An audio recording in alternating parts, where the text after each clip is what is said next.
Assalamualaikum warahmatullahi wabarakatuh. Kami dari kelompok 4 izin mempresentasikan hasil diskusi kami mengenai modul praktikum komposit polimer. Di mana di sini terlebih dahulu kami izinkan untuk berkenalan.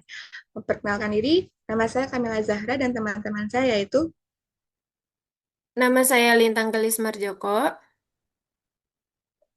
Nama saya Dirga Gusti Mahardika.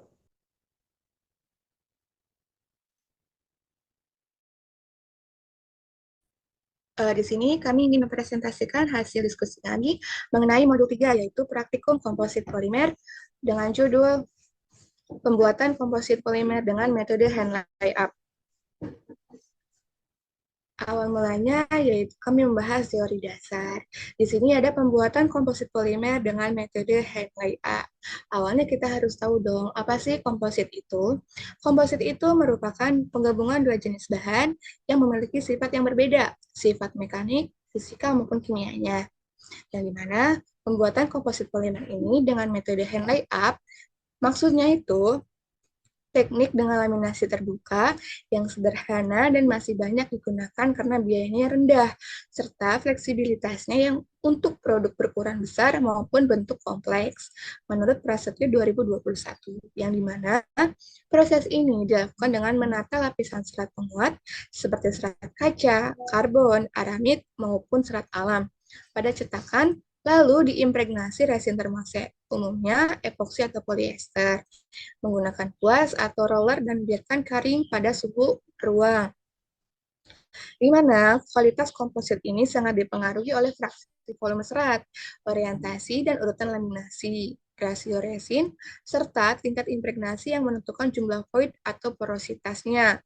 Walaupun metode ini memiliki keunggulan dari sisi kemudahan dan biayanya yang rendah, tetapi ada nih kelemahannya, yaitu pada konsistensi kualitas yang sangat bergantung pada keterampilan operator, serta tingginya potensi terbentuknya void yang menurunkan sifat mekanik. Tren penelitian terbaru di sini menunjukkan peningkatan performa dapat dicapai melalui optimasi kandungan resin. Nah, di sini tuh resinnya itu dapat digunakan komposit hibrida berbasis serat alam dan serat sintetis, yang dimana ditambahkan juga penerapan metode tambahan seperti vacuum bridging atau getaran mekanis untuk mengurangi porositas dan meningkatkan homogenitas struktur komposit. Yang dimana inti teori dasar di sini, pembuatan komposit polimer dengan metode hand layup itu merupakan metode yang paling sederhana untuk membuat komposit polimer, yang dimana prinsipnya itu serat penguat itu ditata di dalam cetakan lalu diresapi oleh resin termose. Yang dimana peran materi di sini serat penguat itu memberikan kekuatan tarik, kekakuan, dan ketahanan mekanik. Sedangkan resin termosetnya itu bertindak sebagai matriks yang merekatkan serat, menjaga bentuk, dan melindungi dari lingkungan. Kemudian di sini ada alat dan bahan yang ingin disampaikan oleh Lintang. Silakan Lintang, dipersilakan.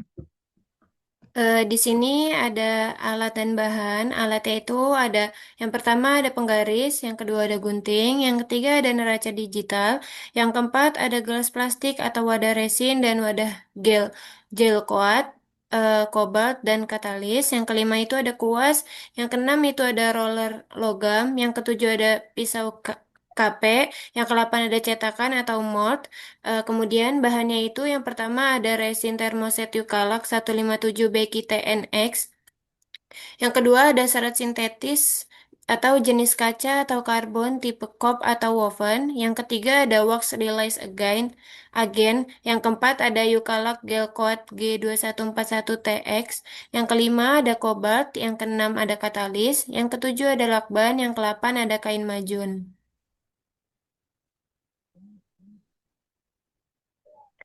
Kemudian di sini ada prosedur kerja. Yang pertama itu kita menggunakan meja beralas kaca, penggaris, lakban, dan gunting. Kemudian menyiapkan cetakan mold datar berukuran 20 kali 20 cm. Kemudian membersihkan permukaan cetakan dari kotoran dan debu yang menempel dengan kain majun atau angin bertekanan.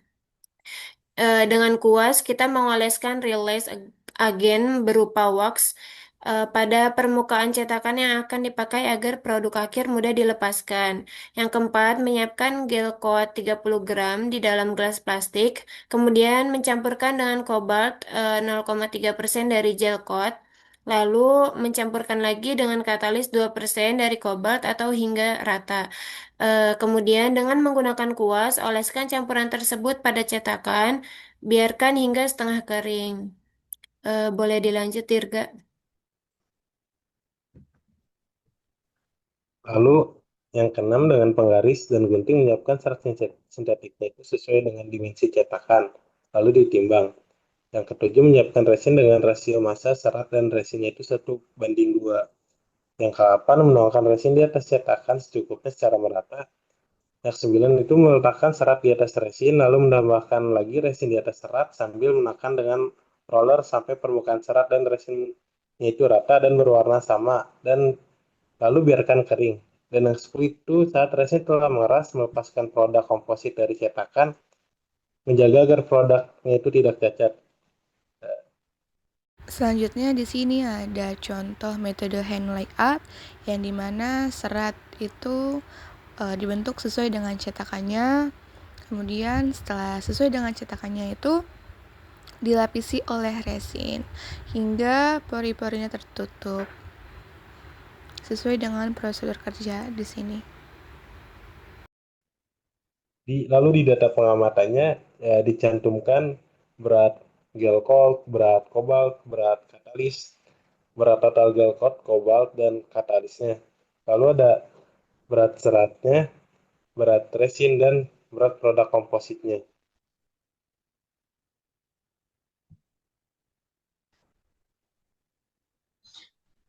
Mungkin cukup sekian dari kelompok 4. Apabila ingin ada tanyakan, dipersilakan.